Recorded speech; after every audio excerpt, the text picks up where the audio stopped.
Any brand that can release new projects consistently for over 11 years is the kind of opportunity merchandise companies should be racing to seize. Having a great start with Sanshi in 2015, the company that gave us some of the greatest plushies we ever had. I don't know what happened lately though. FNAF has partnered with a handful of brands over the years, the most recognizable being Funko, which will always be remembered for their iconic pop figures, and probably more for their habit of cutting corners.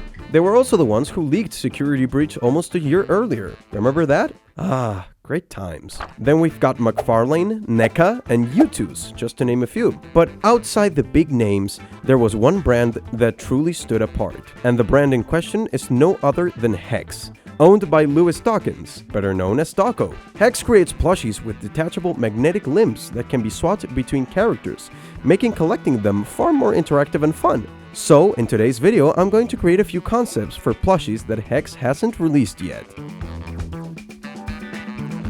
In just 4 years, Hex has released plushies for a wide range of characters from the series. The only games that still don't have full plush sets are FNAF 4 and Pizzeria Simulator. Technically, FNAF 3 only has Springtrap, but the Phantoms aren't that interesting for me, so I'll be focusing only on these two games. Altogether, these games have nearly 30 characters, and because I don't hate myself that much, I decided to narrow it down to just a few. From Pizzeria Simulator, I picked Mr. Hippo, Happy Frog, Scrap Trap, Rockstar Freddy, and Lefty. I think that gives a nice balance overall. Sure, Rockstar Freddy is kind of stuck between two gangs, but hey, life is not a bed of roses, am I right? And from FNAF 4, I went with Nightmare Freddy and Nightmare Bonnie. Freddy made it because I think the little Freddles would look adorable around him. And Bonnie, well, it feels like you can't have one without the other these days. The first step was gathering references, and luckily Hex has such a huge variety of designs to draw inspiration from. Then I jumped into Blender and started working on a body template that I could use later for all the plushies. I thought it could be a fun test run if I turned myself into a marketable plushie. And would you know it, it turned out really cute. But there's one thing that I didn't consider when I chose this video idea. This job requires texture paint. And if you're new here, you have to know something about me. I suck at texture paint.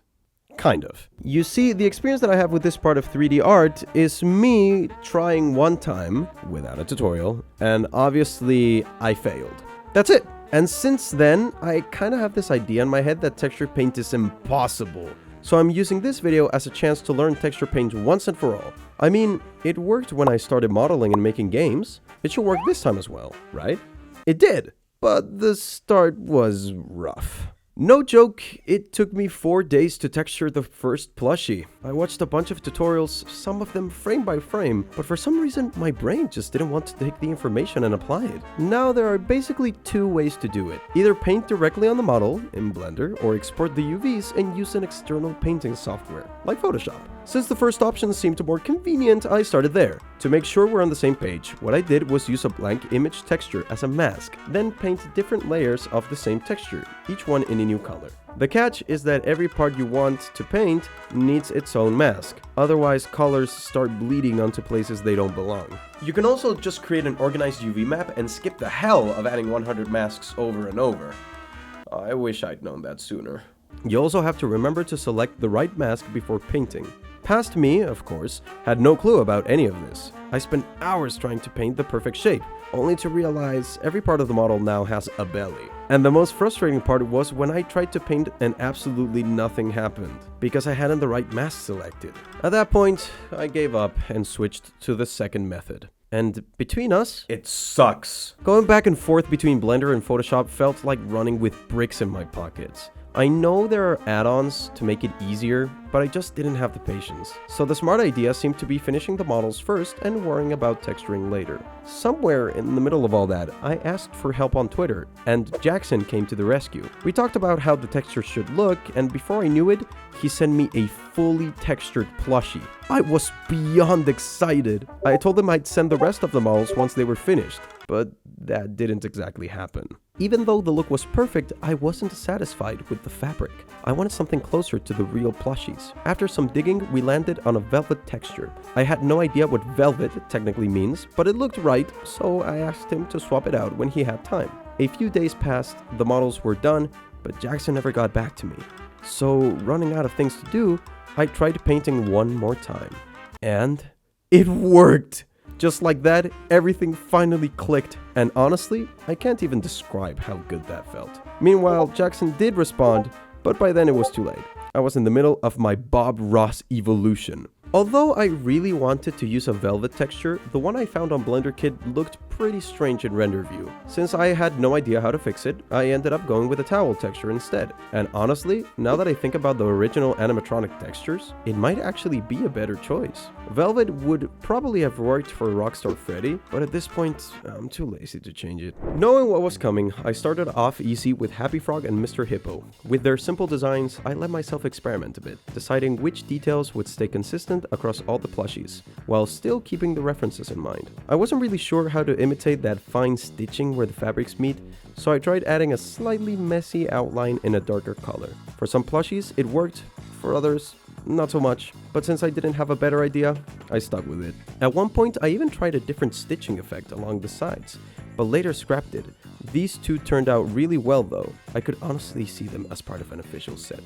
Dawko, you know where to find me.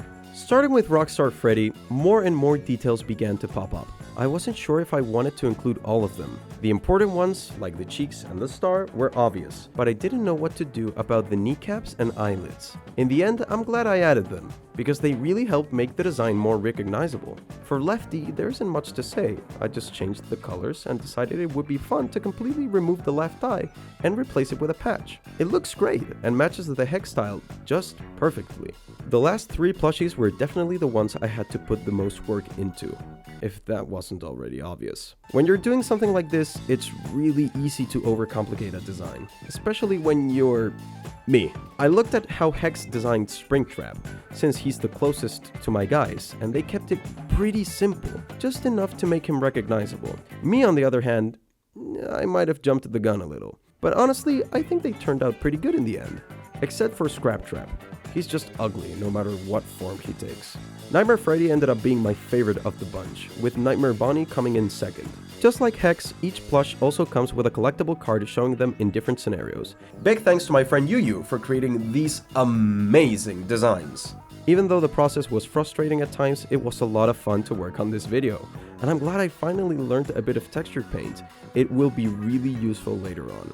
And with that said, I hope you enjoyed this video, and if you did, make sure to subscribe, because next month we'll have an episode all about the FNAF 2 movie, and the first one too, which I'm super excited to start working on.